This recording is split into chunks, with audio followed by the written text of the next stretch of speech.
What's going on, ladies and gentlemen? I am Oliver Mack. Welcome to Oliver Rants. And in this video, I have a very, very special guest with me today, and we're going to discuss some very important topics. So I have Kali Fontanilla. How's it going? I'm doing well, doing well. I love you on Instagram. Like right-winged angel for sure. I'm always like, how come you put this? I don't even know where you find those news stories, man. Yeah. Like, how do people send them to you? How do you get those stories? Most of the time, no. Probably 90% of the time, it's stuff that I have to dig up. So I Yeah, have local different news, sources. huh? Yeah, local news, different other sources I use. So it's just I spend a lot of time during the day just searching for news because I don't want to talk about the same things that other people are talking about. So I try to find something different and unique, but that takes a lot of time. But enough about me. Yeah. Miss Kali has been doing an amazing job on social media. I know you've been banned on TikTok, but you're growing tremendously on Instagram. So good job to you. Those videos that you put out are very, very informative. You give a very, very awesome take on a lot of trending topics and a lot of political stuff. And I know you have a background that's, you've probably been in the thick of things in terms of you being a school teacher. So why don't you tell us a little bit about yourself and how you got started in social media? Yeah, I'm definitely not in this to be a public figure or another conservative voice. I think that's great. I think we need as many conservative voices as possible, but I'm definitely in this as a teacher. I am actually supposed to be in the classroom right now. I had a tenured teaching job in California. I was a public school teacher for 15 years. I loved what I was doing. I taught the English learners and I taught the kids that were behind in reading. Middle school is my jam. I also taught high school. And I loved it. I loved teaching. I was happy in my life. And then boom, pandemic. Boom, liberals went crazy, right? Yep, like we did not have 10 years ago, there was no such thing as a they, them pronoun. Right. That did not exist. And all of a sudden we have kids that want to identify as they, them. I can't do it. I'm sorry, but this profession is no longer for me. I can't basically feed into a psychosis in a child that needs help. And so I left the profession 2 years ago because it's nuts. It's no longer for me. And now I'm just doing a lot of activism for education. Wow. So what was your breaking point? Did you have a moment where you said, okay, enough is enough, I have to walk away? Yep, it was when I got a gift for being a Black teacher. So I received, we had the George Floyd riots, and I was more disturbed by the fact that they were killing Black people at the Black People Lives Matter riots than what happened to George Floyd. Yes, that was a tragic event. We should not be watching snuff videos and having the media basically profit off of watching dead Black men. Snuff videos are illegal. So the fact that they're even putting out videos of people dying is already not okay. And then on top of that, they have these crazy protests where 17 people died in 2 weeks. And then I get an email from my superintendent being like, I know you're so upset with what happened with George Floyd. So we have assembled a gift. A group of parents assembled a gift for Black teachers. And I'm like, I'm not really upset with what happened with George Floyd. George Floyd is George Floyd, right? They pick and choose who we're supposed to care about. Yep. I care more about these young kids that are getting killed in crossfire, right? I care about these people that are being killed in these protests who are trying to protect their businesses. And here you're going to give me a gift because I'm mourning the death of George Floyd. And so this gift was crazy. It had a Black Educators Matter mask in it. So for one, I'm not going to be wearing no mask. I avoided that. And then on top of it, it had an I love being Black sticker. It had a letter in it that said, I'm greeting you in the African ancient greeting of Otep, acknowledging the God in you.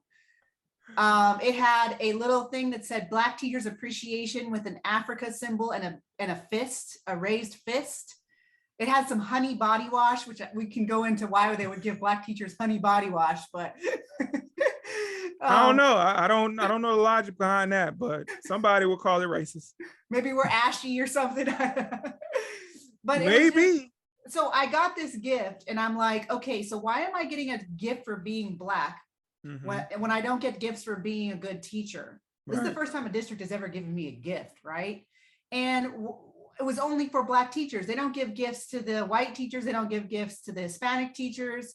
And so I expose this gift online. I basically share the gift online. The video goes viral. And I received a ton of hate for not accepting the Black pandering gift. And I was like, okay, this is getting crazy. And then I saw a bunch of lessons because we were teaching online, because like I said, I was teaching in California. They had the schools shut down for almost a year and a half. And I was able to see all of the lessons that had critical race theory explicitly taught to our 9th grade students in my district. And I also exposed those. So basically I was doing things online that were threatening my job. Yeah. And I had to either choose between continuing to speak out about what's going on in our schools or continuing to just be quiet and do my job. Wow. You know, there are a lot of people in your position that probably would have chose to continue to be quiet because of the paycheck. You know, we have a lot of people that aren't doing anything based on principle. It's all on, well, you know, I need the paycheck, so I'm gonna just shut up, keep my mouth closed. You know, in the police officer profession, we have a lot of people who, you know, when the police officers were kind of going after people during the lockdowns and different things like that, when the governor and the mayors were basically saying, hey, make sure those people don't have any rights, make sure those people comply or they'll get arrested. There are some police officers that said, hey, I'm not going to deal with this. I'm not going to do this. This goes against the Constitution. So I quit. But there's a lot of them that say, okay, well, whatever you say, I'm going to do it. And we have teachers in the same position. I know there's a lot of teachers that can't stand the whole critical race theory stuff. They can't stand the whole gender theory stuff with the LGBTQ push in school. I know there's a lot of teachers that can't stand that, but they keep their mouth closed and they just shut up and take it. And it's just disgusting because our country will never get to the point where we can be great if people don't stand up and fight for these things that they know they're against. I think it's really hard when you have children. Like Yeah. for me, I'm 40 years old and I've been married 12 years and my husband and I, we were going to foster to adopt. And then the pandemic hit. I had my foster license, pandemic hit. And I was like, I can't follow these rules because they were taking, if you didn't follow the rules, if you were a foster parent, they would take the child from you from their placement. Yeah. So I actually, even though now that in hindsight, I look back, I have been given a gift in that I don't have children because I think it's easier to quit a job when you're not supporting a child. You know, my husband and I, we can survive, but when you have a child, it's like, okay, I'm either going to get food on the table for this kid or I'm going to stand up for my beliefs. Well, more important for me to feed my child, you know? Yeah. And so I think it is a hard decision for a lot of people, but I think right now in this time, we have to start making those hard decisions and those hard sacrifices. But I will say, I do understand when people have kids, I think it's a little bit harder to make that decision. Yeah, but I think there's a way to do it though. You know, if you have kids, it may not be, okay, I'm just going to just up and quit. It may be, okay, well, I'm gonna give it another month until I find something else, or I have a plan to start my own business because there's no way that I can, you know, because when you think about having kids, the way that you protect your children is not just making sure they have food on the table and a roof over their head. You have to make sure that they're not exposed to those type of things that we're seeing in school. So if standing up means that, hey, I have to kind of forego this or go a different route in terms of making money in order to make sure that my kids don't get exposed to this stuff that could drastically change their life. Like, just think about it. You got a kid in school that's exposed to this, you know, the like different gender identities, exposed to sexuality in school, like that could drastically change them for the rest of their life. They get groomed in school and all of a sudden they're coming home saying, well, I thought I was a girl, but my teacher told me that I'm a boy.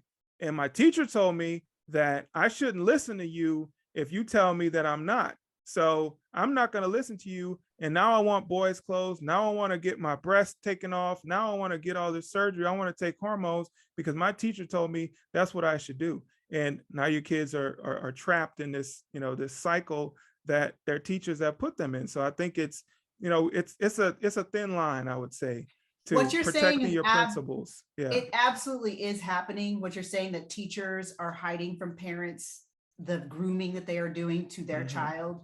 For example, in my district, we had a staff meeting and we were told that you are not supposed to tell the parent when a child changes their pronoun.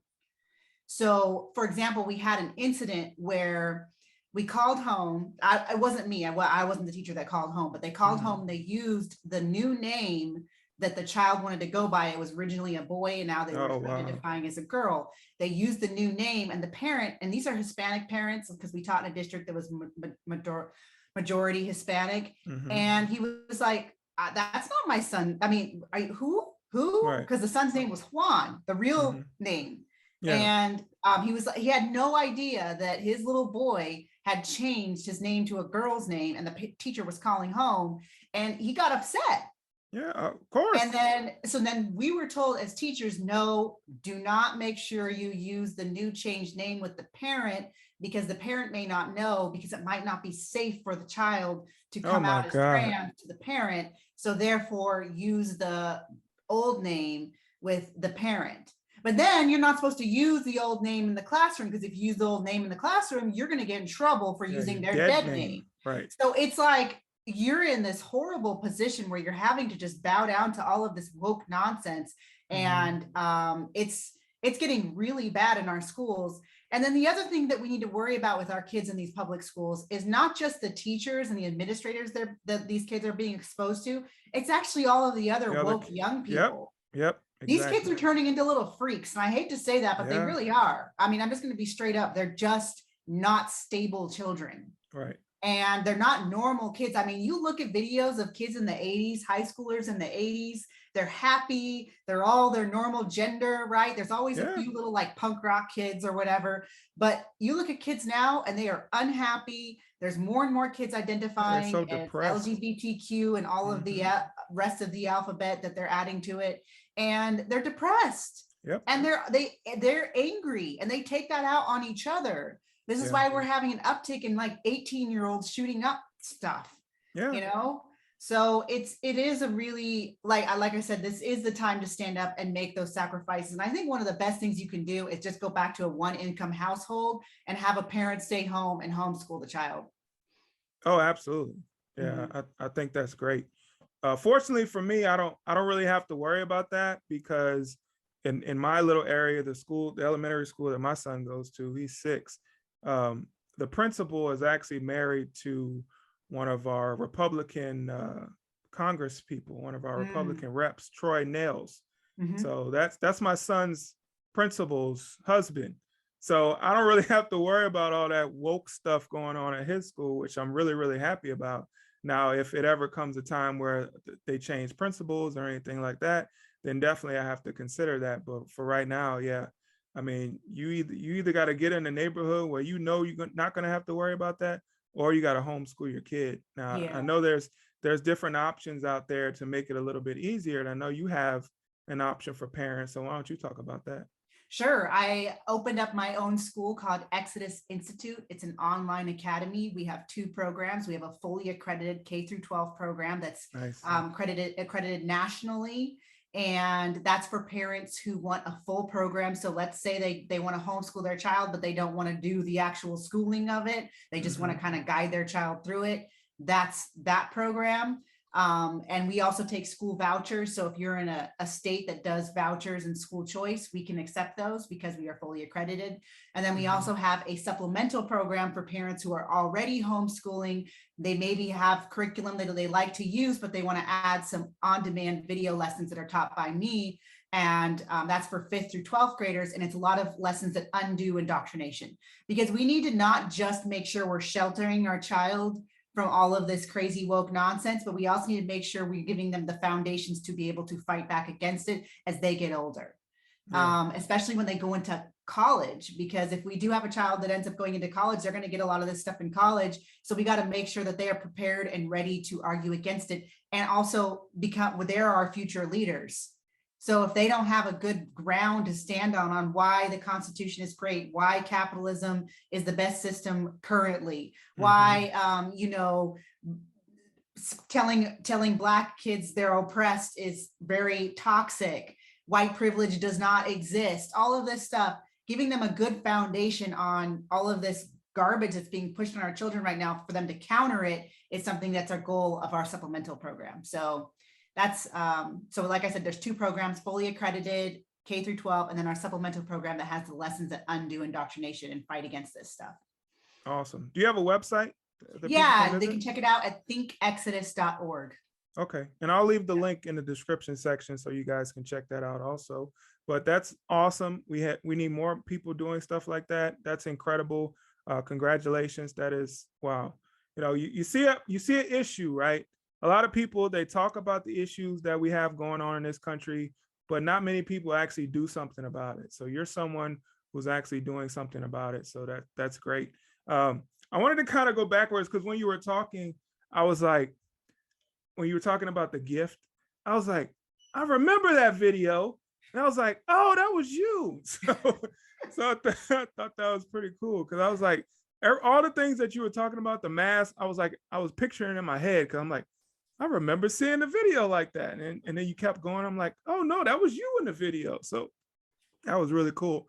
But I wanted to ask you because, you know, you said you're 40. I'm the same age as you. So when we grew up, we definitely didn't see kids like we see today. We didn't see all this wokeism like we see today. So when do you think things started to shift? Because that's what kind of boggles my mind. Because, you know, when you're trying to solve a problem, sometimes you got to go back to the origin of the problem and fix whatever created it so you can fix the problem. So when did you think things started to shift with our children? It was during Obama. So I started teaching in 2005, Obama 08, right? And there was this new push to make sure that because Obama was Black, you had to support him simply because of the color of his skin. True. So for example, I've never experienced this before as a public school teacher, but they shut down our classes and had us all go to the cafeteria to watch an Obama speech. Really? Yeah. And there was pictures of Obama up and it was kind of like, almost like Dear Leader-ish, you know? Yeah. Like North Korea. Like worshiping though. Yeah, exactly. And so there was this new, like, it's funny how they accuse the right of being cultish about Trump when they were doing this with Obama. I mean, they were really, really into him and they were really pushing him on our children.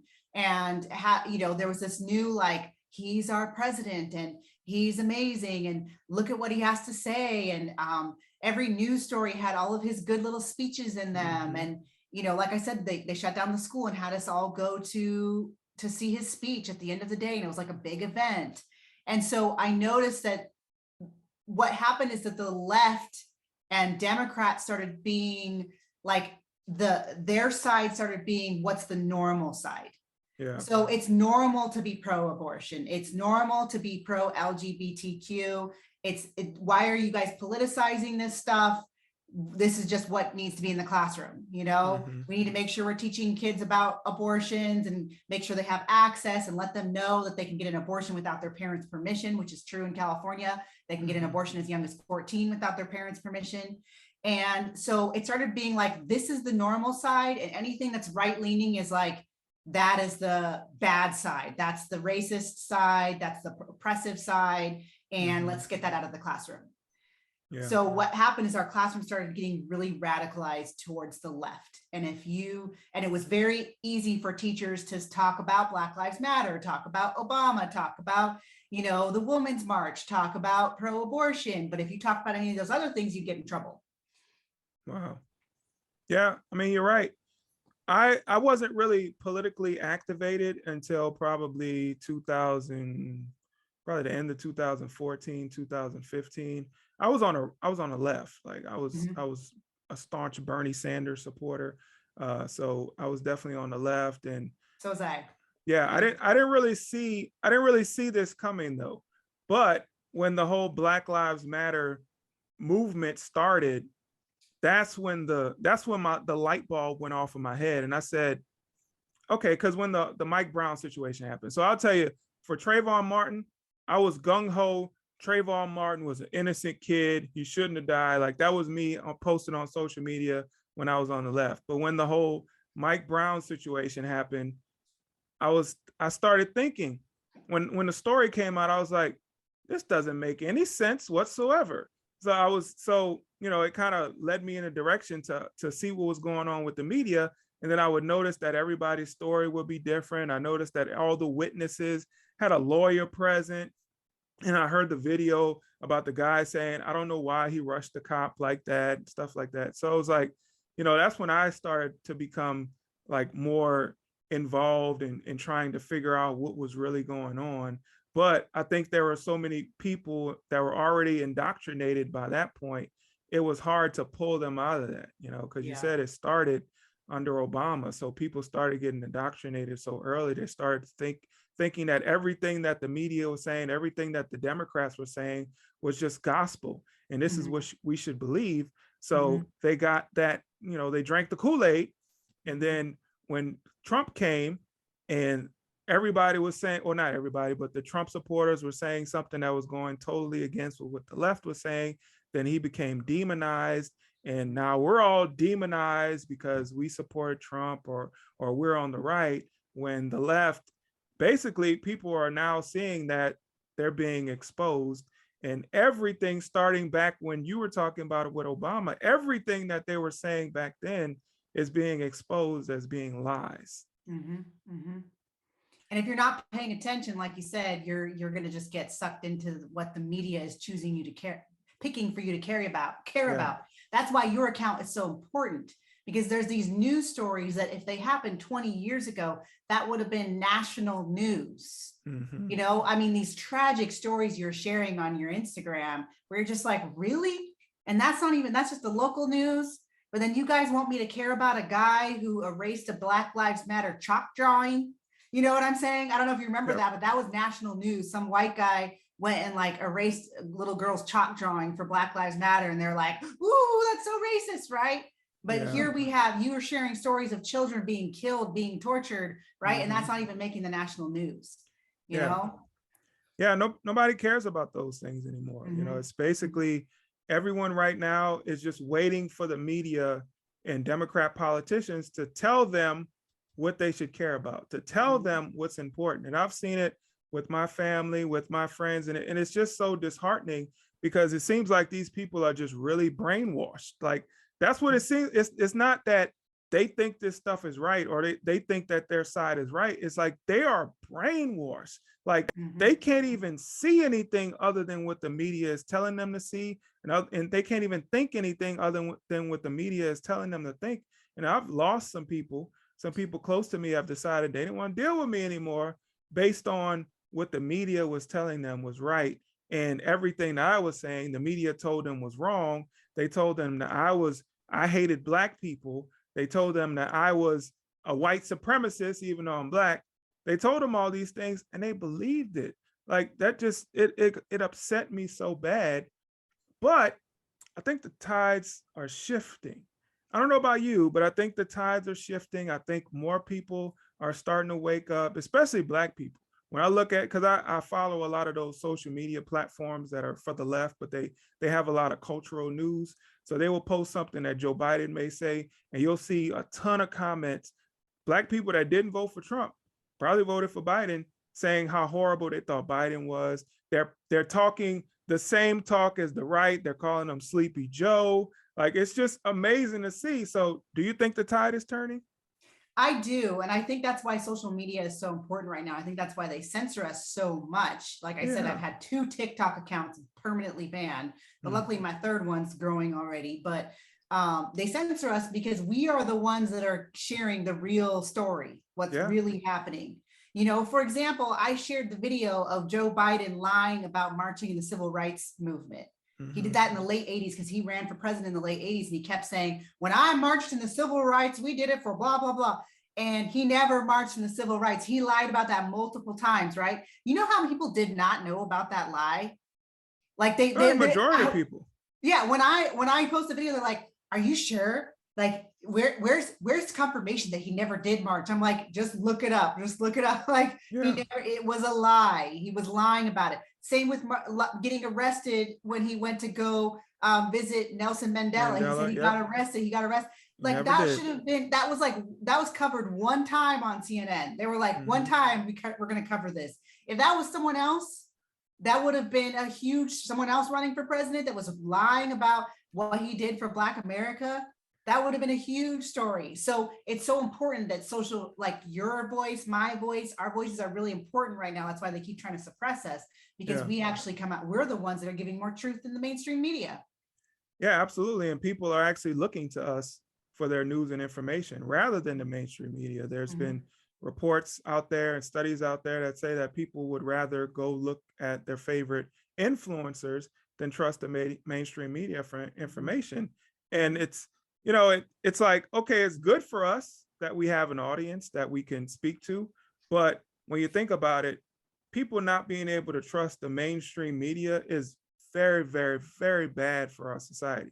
And hopefully it'll mean that the mainstream media may come around when they say, man, we're losing a ton of audience to these social media influencers. Why are we losing that audience? And to be honest, they probably won't even admit it's because we're lying and they're telling the truth. So people know we're lying. We've been caught, we've been exposed. So they're going to alternate sources because they know they can get the truth from them. They probably wouldn't admit that. I would hope that they would, because maybe then they can turn it around and say, okay, let's just report the news. Let's just give people the information and just, we don't need to give them our opinion, because a lot of times you can see with the mainstream media, and this is one of the reasons why I started my account, you know, it just seems like instead of just getting the information from them to say, okay, this is what happened, this is who was involved, and you make up your own mind what you think about it.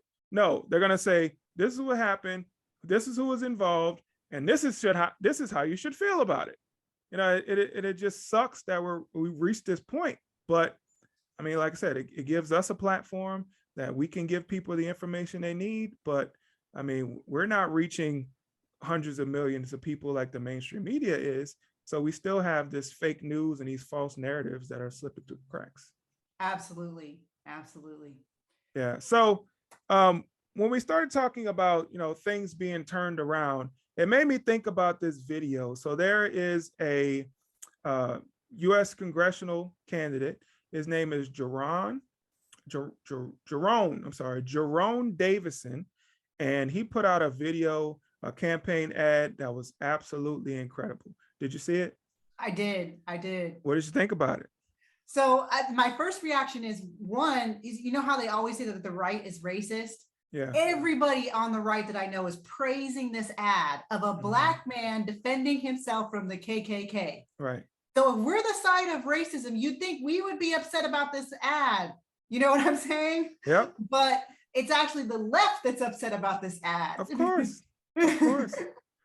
Of course. And it just flies in the face of their narrative. So basically they say that, well, the KKK, Black people should be afraid in America because the KKK is lurking around every corner, right? The KKK has infiltrated the police department. The KKK has infiltrated all these institutions. So Black people should always be afraid of white supremacy. They also say white supremacy is the biggest threat to America. But when a Black Republican puts out a video and says, okay, well, since you said the KKK is a threat to me, then I need to be able to defend myself. Absolutely. And this is the weapon that I'll need to defend myself against the people that you say want to hurt me. It's crazy. Yep. And we, like I said, Black conservatives, we're very important right now. And the left just hates us so much because we are the best at dispelling their number one hustle, which is race baiting. Yep. Yeah. Their number one hustle is race baiting. That's how, you know, Black Lives Matter, that all of that is the race baiting. Joe Biden and Kamala Harris used the Black Lives Matter term so much when they were campaigning. And then have you noticed that they have not used that term since they have been in office? Well, of course, because there's a bad stigma for Black Lives Matter now.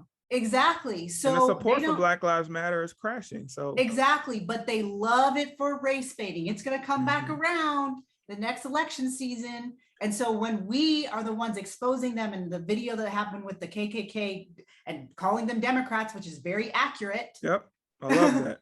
that just makes them so upset. Yeah, yeah, he didn't have to throw that in, but he threw that in. I was like, that's a nice touch, sir. That's a Yeah. really nice touch that he threw that in, because I said people are going to wonder why he said Democrats and KKK hoods. Then they may look it up and they, oh, that's why he said that, because the Democrats started the KKK. I Yep. did not know that. So Yep. that would be a really aha moment for a lot of people. So I'm very appreciative of what he did with that. So that's awesome. But you know, we gotta stand up and we gotta fight. I wish there were more people that made videos like this. I mean, sometimes I get a little bit of disappointment with some of our Republican politicians and how weak they can be, and how they're just so willing to cooperate with Democrats when that's one thing that you cannot do. You know, I've said it multiple times. Whenever Republicans start to agree with Democrats on anything, bad things happen. When Yep. Republicans started to agree with Democrats on the whole George Floyd thing, bad things happened. We had the George Floyd riots because it was fueled by the majority, like all these people within the country, the majority of the country seemed like that supported, you know, George Floyd. So Mhm. since they had so much power, then that's why it kind of snowballed into what it snowballed into, because a lot of people, even on our side, were making excuses. So if you said that this is a heinous act that happened to this man, he was murdered, then you can't get mad at people for acting out because of this was such an injustice that happened to everybody. But Mhm. you know, you and I know George Floyd was a drug addict. That it's unfortunate that he died, but there was a lot of things that he did himself that led to his own death. So Absolutely. yeah. And I think that's the whole intention of Black Lives Matter, is they want to separate the consequences of people's deeds. Mm-hmm. You know, and and they do that with our young people now too. Like in California, they have a policy where they don't allow suspensions for willful defiance. So when a kid is cussing out a teacher and all of this stuff, and they got rid of that policy because more Black and brown kids were getting suspended. And so Yeah. they said, oh, it's because the school is racist. So now these kids are not being held accountable, and they just, like I said, they don't want people to feel the consequences of their deeds. And Right. sometimes that's the worst thing you could do to It someone. is. I'm It losing is. light here. Oh no, it's okay. Let me get this on. It's a little better. Yeah. I mean, a lot of what we see now in terms of the violence, it's because DAs are reluctant to prosecute Black people.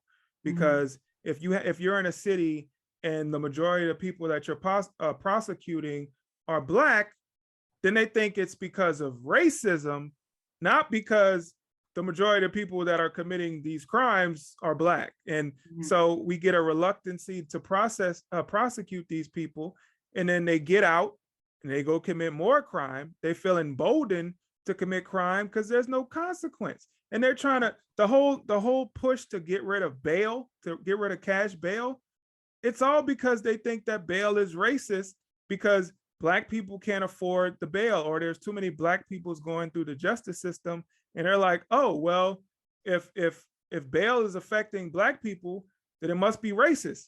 No, it's affecting the people committing the crime. So why can't we just come to an understanding that it's not about race, okay? It's about consequences for your actions. And if people don't have consequences for their actions, then they're just going to commit more crime. And it's going to lead to the situation that we're in today in this country, where it's nothing but chaos in these Democrat cities. Yep. Yep. And they're really trying to push this on our kids. For your audience, I wrote a guide against critical race theory. It's a 25-page guide, and it includes counter lessons. It includes screenshots of what the lessons actually look like. It includes why we should not have it in our schools, and the definition, what it is. So you can find that on my website at Fontanilla.com. So if you just put in my name, you can find the guide against critical race theory, because that's a lot of what's going on with that theory. Is just basically, they talk about internalized oppression And so basically, whenever a young Black man is committing a crime, it's coming from a place of internalized oppression. So therefore, they shouldn't be held responsible for it. So that's all a tenet of critical race theory. Yep, it sure is. So I wanted to get into a little bit more about the whole censorship thing, because I know that affects everyone. It affects you. It affected me. I mean, I've had my Instagram page deleted before, but it's just over the dumbest things. You know, people, they want to dictate what other people are supposed to believe. You know, it's so crazy that the media, they just don't trust, like social media, they just don't trust the American people to make their own minds up about what they believe is true or not. It's like they want to dictate what you believe is true. And they've been wrong a number of times, right? They've been wrong a lot. Case in point, the whole Hunter Biden situation with the laptop. Now, before the 2020 election, this scandal came out where Hunter Biden, he left his laptop at a repair shop and all the contents of his laptop got exposed. I mean, we had stuff in there about him being racist, calling his, I think his lawyer the N-word multiple times. We've had situations with him and underage girls, him smoking crack. Like all these things came out right before the election. And what did the mainstream media say? It was They fake. erased it. Yeah. It was fake. That wasn't true. This is Not only Russian disinformation. not only did they say it was fake, they just didn't even let you share about it. Oh, It yeah. was like you weren't even allowed to share about it. Right. Yep. That's true. You got 100% right. The New York Post got suspended for putting out this story. Unbelievable how the mainstream media and the Democrat Party, and not just the mainstream media, you also have social media and the Democrat Party, they just in lockstep, and they're just, you know, the social media, mainstream media are just doing the bidding of the Democrat Party. It's like the leader of the DNC called up Twitter, called up Facebook, called up all these CEOs and said, hey, there's going to be a story coming out about Hunter Biden. I want anybody who shares that, you need to delete their account. And that's exactly what was going on. And then come to find out after the election, it's real. It's true. And the crazy thing is, we have pictures of Hunter Biden that were on the laptop. We could verify that this was him. This scandal about, you know, Burisma, when Joe Biden said that he wasn't going to give them the money if he didn't, Ukraine said he wasn't going to give the money if they didn't fire the prosecutor. Like this all aligned with what was found on the laptop. So we had probably one of the biggest political scandals in our lifetime, or probably within the last century. And we were not able to talk about it. No one was able to discuss it. It was just flushed down the toilet. And it's just so crazy. Like when I think about it, it just makes me upset that we should have been talking about this. Joe Biden probably wouldn't have been elected, except for the, you know, other stuff that I can't talk about on YouTube. But probably wouldn't have been elected if this story was able to come out the way that it was supposed to. Absolutely. And what's crazy to me now is that we're sending billions of dollars to Ukraine. Yep. They also tried to impeach Trump for calling the Ukrainian president, asking about what was going on with all of this fishy stuff with Joe Biden. Yep. And it's like, so they punish the dude that's actually looking into all of the corruption. Yeah. And then now we're sending our tax dollars, billions of dollars to the country that is tied with all of this Biden business dealings, you know? Yep. And people are just okay with it. They're just like, hashtag support Ukraine. Yay, let's send our tax money over there, waving the Ukrainian flag more than the American flag, these leftists, you know? And it's just insane to me the way that they can be manipulated like this. And we all know that if that had been Trump's kid, there was articles about the way Ivanka dressed in too much white. There was literally mainstream media articles saying, why is Ivanka wearing so much white? And saying how that was like colonialist or whatever.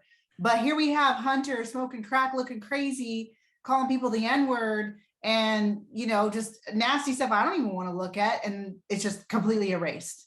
Not a single headline on CNN about it. Yeah. He had a situation with a illegal purchase of a firearm.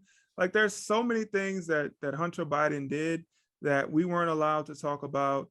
That was just basically, they did like if you've ever seen Men in Black, they basically, when a Hunter Biden story just came out, they did like the pin, like, you don't remember this. You're gonna forget this ever happened. But it's crazy. But this censorship, it affects us all today. It's just very, very unfortunate. I mean, we have a situation.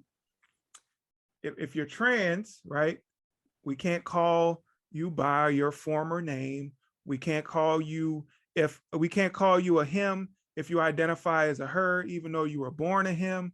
So we have first, Jordan Peterson was suspended from Twitter just because he addressed Elliot Page by her birth name.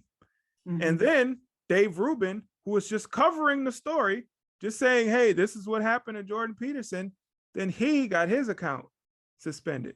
So I don't know how we got here. Like, this is just so crazy that we're in this position where we can't speak our minds. Like, we can't say what's on our mind. We can't tell the truth. Even Macy Gray came under fire. I don't know if you saw that. I saw that. Yeah, so she came under fire because she basically said, yeah, like you can't change your parts and expect to identify as a woman, or expect me to call you a woman because you're not a woman. So she got a lot of hate and a lot of backlash for that. And I guess if she would have had a bigger career, then she probably would have been canceled for it. But because she's kind of under the radar, then I don't think, everybody's messing with her, but she's definitely getting a lot of backlash for this. And it's just unfortunate that the truth is seen as transphobic. The truth is seen as homophobic. The truth is seen as racist. Where do we go from here? That's funny you say that, because one of the videos that I got deleted on TikTok, a video I made, was about furries. So there are kids that are identifying as furries. And they want, there's school districts in liberal areas that are letting kids bark in class and do their little furry thing. So I do a video about furries, and guess what? It gets deleted for hate speech. What? And I'm like, okay, so this is where we're headed. We're headed to this, like, you can't, if someone identifies as whatever they want to identify and you say something about it, you're going to be cited for hate speech. And it's crazy to me that having an opinion on someone's psychosis is now considered hate speech. Right. The way that they have defined hate speech is crazy. And like, and on top of it, people can just call you on TikTok right now. They have hashtag coonchip activated. And that is a trending hashtag on TikTok. There's over 760,000 videos with that hashtag. And they allow that. But when you say furries is a freak show, that's considered hate speech. Wow. Now I'm not well versed in the whole furries thing, but if my memory serves me correct, isn't, like, for adults who are furries, isn't it a sexual fetish? It started as that, but now it's going into our kids. There's kids that are identifying as furries. They wear tails to school. I'm sure it has some sexual stuff with them, but it's turning into an identity now.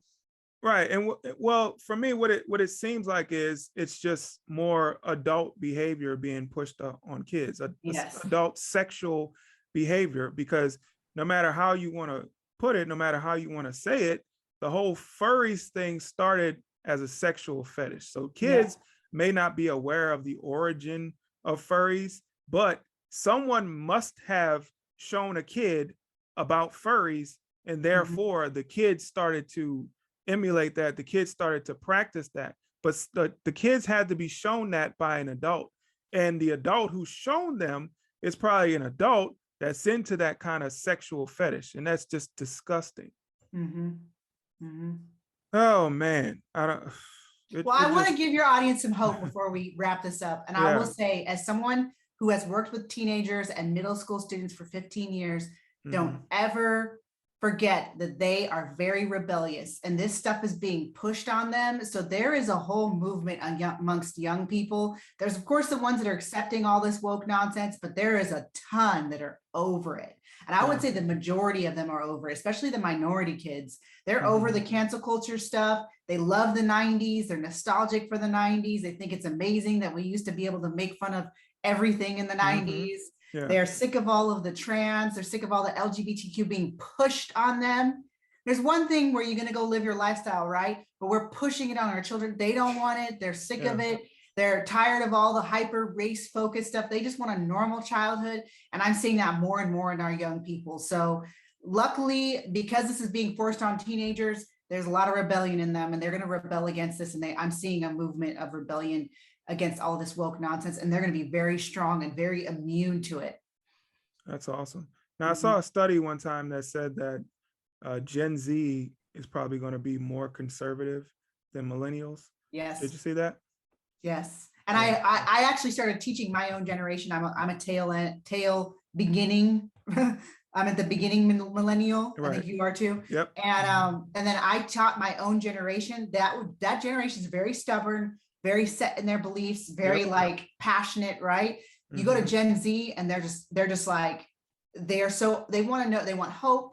They've been told that that climate change is going to destroy the world in 10 years, that America is racist, blah, blah. They've been told all of this horrible, catastrophic stuff. They actually just want hope and they want truth. And they're very open. So you can, I think that's part of the reason the censorship is so crazy right now, is because this generation is very open. They want the truth. And I've had that generation contact me privately and thank me for sharing especially all the racism that I receive from the left. And putting that online and saying, hey, this is all the racist comments I've received. And they're like, wow, okay. So maybe the right isn't the racist side. The left is the racist side. Yep. And it's up to us, people like us, to tell them that. You know, I know you say you have some Gen Z audience. I know I have some Gen Z audience, and they also contact me and tell me about, you know, how they love my content. They love that I'm exposing the truth. So yeah, there is some hope out there, ladies and gentlemen. There is some hope for the future. There is some hope that we can find a way out of this, because eventually those people like Joe Biden and the people that are his age, Nancy Pelosi, are going to be out of the government. And hopefully we can bring in some fresh blood. I mean, I know we're going to still have Democrats, but maybe we'll have some more reasonable Democrats instead of the nonsense that we have right now. And maybe we can come together like we used to and not have all this division, because I hate the division. It's just, I don't like it. But anyway, thank you so much for joining me today. I really, really appreciate you. This was an awesome conversation. So why don't you tell everybody where they can find you? Yeah, you can look me up at Kali Fontanilla, KaliFontanilla. I'm on Facebook, Instagram, TikTok, Twitter, Truth Social, all the main social media sites. Awesome. And guys, you can find me on Instagram. I got 2 Instagrams. You can go to the Right Winged Angel. That's my main page. Or you can go to Oliver_Rants and you can get some content from this platform on YouTube. I also have a website, rightwingedangel.com, or you can visit my merch store, rightwingedangelstore.com. And yeah, I'm on Twitter. I'm on Truth Social. All that stuff. So catch me anywhere, reach out to me, hit me up in my DMs. I love to talk to you. All right, guys. Well, thank you so much for joining us. If you haven't already, please smash that like button, share this video, and get in the comments section and tell me what you guys think. All right, I'll catch you on the next video. I'm out. Peace.